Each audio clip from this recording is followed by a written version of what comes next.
지금 부동산 시장에서 굉장히 억울하다고 느끼는 사람들이 있죠. 잘 보니까 그런 부류들이 한 5부류 정도가 돼요. 이 5부류 정도 되는 사람들이 어떤 사람들이고, 이 부류에 해당되는 사람들은 어떻게 하면 이 억울한 상황을 좀 헤쳐나갈 수 있는지 그 솔루션을 한번 제시해 보도록 하겠습니다. 일단 가장 억울한 부류 중 5위에 해당되는 사람들은 똘똘하지 않은 다주택자들입니다. 굉장히 억울하죠. 왜냐하면 안 팔고 싶어서 안 판 게 아니잖아요. 팔려고 했는데 잘 안 팔려서 어쩔 수 없이 다주택자란 말이에요. 이런 다주택자들은 지금 정말 너무 죽을 맛입니다. 그리고 너무 억울하죠. 왜냐하면 가지고 있는 건 똘똘하지 않아서 이런 막 상승장에도 아무런 혜택을 받지 못하는 데다가 다주택자라는 이름 때문에 세금은 세금대로 내야 되고 또 다른 좋은 걸 살 수도 없고 안 팔리니까 돈을 합쳐서 뭔가를 더 살 수도 없던 상황이고 그래서 정말 죽을 맛입니다. 근데 이게 좀 정치적인 그런 내용들이다 보니 이게 뭐 바뀔 가능성이 별로 없는 그런 상황입니다. 자, 그러면 이 억울한 다주택자들 어떻게 하면 좋겠습니까? 일단 다주택자도 여러 가지 종류들의 다주택자들이 많이 있어요. 그렇죠. 뭘 가지고 있느냐에 따라서 좀 틀리지 않습니까? 그런데 그 중에서 빌라와 오피스텔을 갖고 있는 분들을 좀 얘기를 한번 해보려고 그래요. 빌라 오피스텔을 가지고 있는 분들은 어떻게 해야 되겠습니까? 가장 최선은 역시 안 오르는 부동산은 처분을 하는 게 가장 최선입니다. 근데 더 여러분들이 잘 알다시피 빌라 오피스텔이 처분이 잘 안 됩니다. 그렇죠? 어떻게 해야 되냐? 이럴 때는 조금 막 억지로 처분하려고 하기보다는 좀 이런 상황을 좀 받아들이는 게 좋습니다. 빌라 오피스텔은 정부의 정책에 기댈 수밖에 없는 그런 상황입니다. 그렇기 때문에 조금 좀 빌라 오피스텔에게 유리한 그런 정책들이 나오길 기대하는 수밖에 없거든요. 그런데 다행스러운 거는 조금 그런 시그널들이 나오고 있기 때문에 긍정적인 정책이 나올 수도 있습니다. 자, 그런데 그런 정책만 마냥 기대하고 있을 수는 없잖아요. 언제 나와도 그건 보너스 같이 생각을 해야 되고 그 전까지는 어떻게 해야 되냐? 월세 전환을 해라 라고 말씀을 드리고 싶습니다. 일단 월세 전환을 한꺼번에 다 하려고 하면 대출도 안 나오는 상황에서 돈이 너무 많이 들어가지 않습니까? 그래서 한꺼번에 월세 전환을 하려고 하기보다는 조금씩 그러니까 이제 그런 것을 반전세라고 하지 않습니까? 그러니까 반전세 형태를 자꾸 좀 만들려고 애를 써라. 이렇게 말씀을 드리고 싶어요. 그러면 생각보다 이게 버티기가 쉽습니다.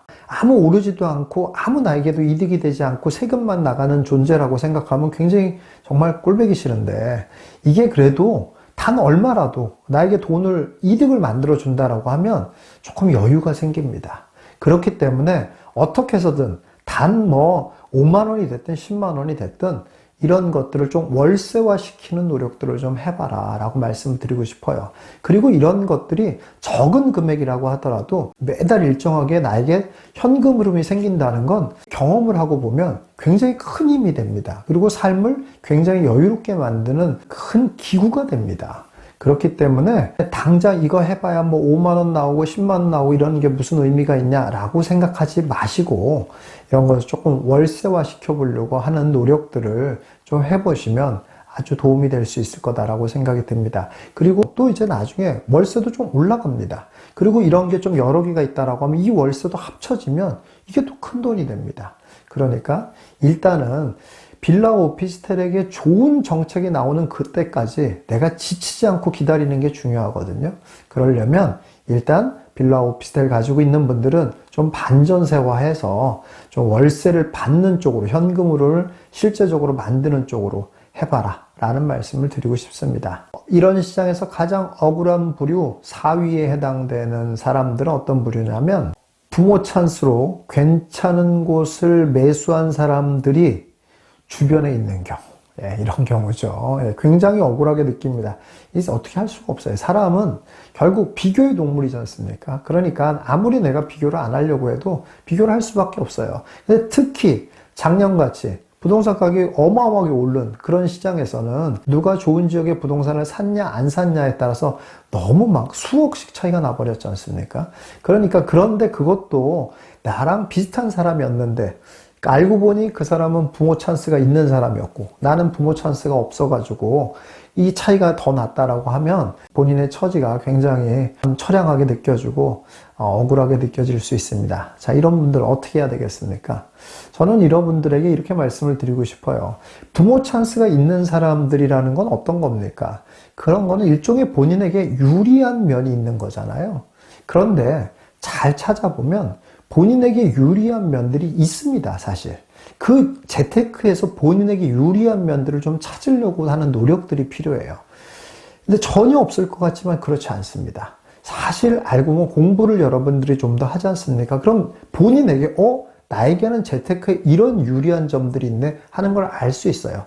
예를 들자면은 가장 대표적인 것은 좋은 기업에 다녀서 이런 정부의 정책과 관련 없이 대출을 해준다든지 아니면 본인이 직업이 좋아서 그냥 신용대출만으로도 받을 수 있다라든지 이런 분들이 있어요. 이런 유리한 점이 있는데도 이런 유리한 점을 전혀 모르는 분들도 굉장히 많거든요. 이런 유리한 점들이 뭔가를 찾아볼 필요가 있다는 거예요. 그것뿐이 아닙니다. 유리한 건 많이 있어요. 예를 들자면 또 내가 비싼 지역에 살지 않는 것도 유리한 점이에요. 이건 또 여러분들 이런 생각이 들어요. 비싼 지역에 산 사람들이 부자 되던데 이게 뭔 소리냐 이런 생각이 들지 않습니까? 꼭 그렇지 않습니다. 비싼 지역에 살면서 그 집을 살 수 있는 사람들은 유리하죠. 그러나 비싼 지역에 어쩔 수 없이 거주해야 되지만 그런 데를 살 수 없는 사람이 또 굉장히 많습니다. 그런 사람들은 굉장히 힘든 시간들을 보낼 수밖에 없어요. 왜냐하면 전월세가 비싸잖아요. 그런데 그렇지 않은 지역에 산다. 그러면 일단 임대료가 싸잖아요. 그 싼 게 또 유리한 점이에요. 그러면 그게 싸다는 얘기는 다른 돈들을 투자로 활용할 수 있다는 거잖아요. 이러한 유리한 점들이 있습니다. 심지어는 나이도 젊잖아요? 유리합니다. 또 그러면 나이가 많은 사람들은 또 불리하냐? 꼭 그렇진 또 않습니다.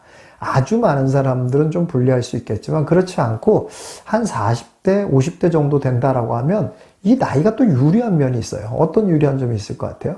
이론적으로 보자면 젊었을 때 빨리 재테크를 시작하는 게 당연히 부자가 될 확률이 높습니다. 그러나 욕심이 더 빨리 자라는 경우가 굉장히 많습니다. 그래서 결과적으로는 좋은 결과를 내지 못하는 경우가 많거든요. 그러나 40, 50대만 되더라도 욕심을 조금 제어할 수 있는 능력이 생겨요. 이게 유리한 점이에요.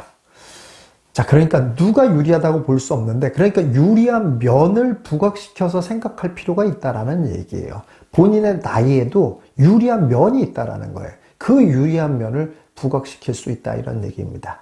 자, 이렇게 부모 찬스로 굉장히 격차가 났다고 생각해서 억울하신 분들은 하루빨리라도 본인에게 유리한 건 뭔가 빨리 찾아보시기 바라겠습니다.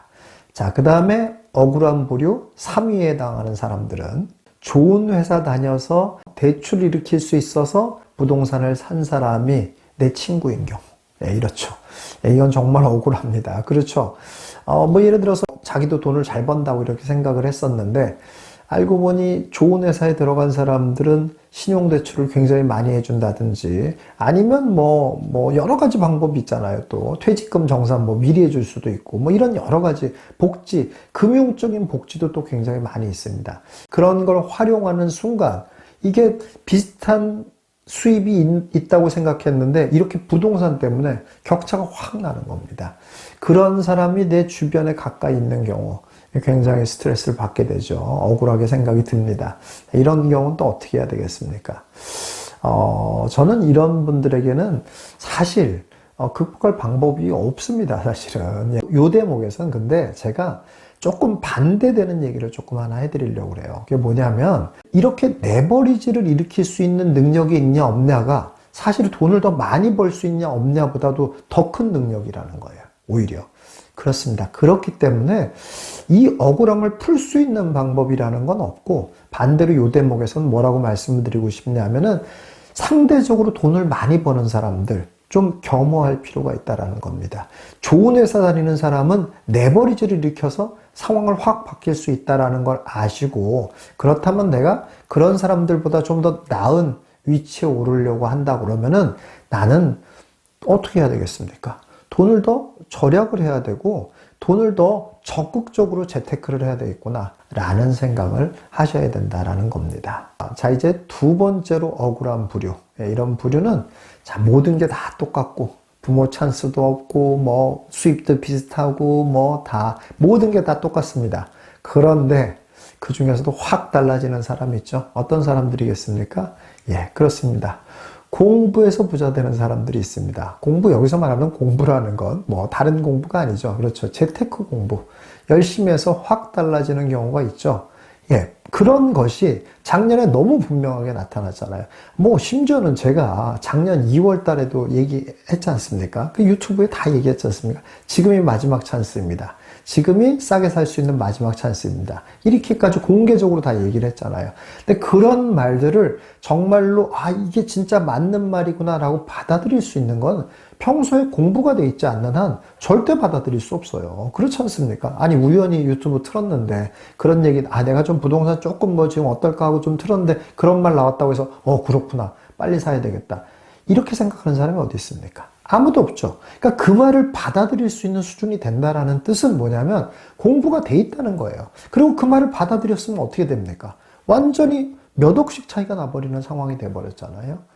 그러니까 꾸준히 공부하고 뭐가 맞는 말이고 뭐가 틀린 말이고 이 엄청나게 소음이 많은 거잖아요. 이런 걸 구분할 수 있는 능력을 갖춰야 돼요.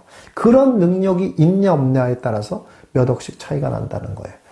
그래서 누구는 공부해서 저렇게 됐는데 나는 이게 뭐냐 라고 굉장히 억울해하는 사람들이 있죠. 어떻게 해야 되겠습니까? 뭐 딱 한마디밖에 해줄 말이 없습니다. 지금도 늦지 않았습니다. 지금부터라도 공부를 열심히 하십시오. 이건 정말 누구나 할 수 있는 거잖아요. 뭐 부모 찬스, 뭐 좋은 회사 들어가고 이건 못하는 거잖아요. 그러나 공부는 누구나 할 수 있잖아요. 지금부터라도 늦지 않았으니까 공부해라. 이렇게 말씀드리고 싶습니다. 자, 이 지금 같은 시장에서 가장 억울한 부류 1위 뭘 것 같습니까? 이런 부류는 부동산이 안 오르는 지역에 거주하는 고소득자들입니다. 이런 사람들은 지금 같은 때 매우 억울하게 느껴집니다. 왜 그러겠습니까? 본인이 고소득자잖아요. 연봉으로 비교하면 상위 0.1%쯤 되는 사람들이란 말이에요. 그런데 본인이 너무 부동산이 오르는 지역과는 너무 무관한 지역에 살고 있는데 고소득자예요. 이런 사람들은 정말 재테크에 관심이 없습니다. 왜냐하면 본인이 돈을 많이 버니까. 그리고 또 부동산이 안 오른 지역이라는 건 어떻습니까? 주거가 안정적이잖아요. 그러니까 굳이 뭐 부동산을 해야 될 그런 동기가 별로 안 생겨요. 그런데 시간이 지나고 보니까 확 차이가 나버린 거죠. 특히 고소득자들끼리 모임이 있지 않습니까? 고소득자니까 또 투자를 또 쉽게 할 수 있잖아요. 그러니까 그렇게 투자를 잘한 사람과 그렇지 못한 사람은 이건 뭐 어마어마한 차이가 나버립니다. 그러니까 굉장히 억울하게 생각이 듭니다. 자, 이런 분들 어떻게 해야 되겠습니까? 지금은 이전과는 너무 다르게 불리한 상황이죠. 이전과 비교를 하자면. 왜냐하면 대출이 일단 뭐 완전히 규제가 됐고 또 살 수 있는 물건들이 확 규제가 돼 있는 그런 상황이지 않습니까? 그러니까 이전에 비해서 환경은 매우 나쁩니다. 근데 그렇다고 해서 길이 없는 게 아니지 않습니까? 아니, 서울에도 지금 실거주하지 않으면서도 투자성 있는 그런 데들이 있지 않습니까? 재개발 입주권이 다 거래가 안 되는 게 아니잖아요. 지금도 거래를 할 수 있는 재개발 입주권들이 있습니다. 서울에도. 이런 것들이라든지 아니면 비규제 지역은 지금 뭐 거주를 안 해도 살 수가 있지 않습니까? 그런 곳에서도 핵심적인 것들이 있단 말이에요. 그런 것들이라도 지금 내가 사야겠다 라고 생각을 하셔야만 한다는 겁니다. 자꾸 지난 일을 생각하면서 그때 써야 되는데 이렇게 억울해하기만 있을 것이 아니라 지금이라도 할 수 있는 것들이 아직 남아있으니까 그런 것들이 뭔가를 좀 찾아보고 그런 것들을 하려고 하는 노력을 지금부터라도 해야 된다. 그래야만이 그나마 억울함을 좀 풀 수 있다. 이렇게 말씀드리고 싶습니다.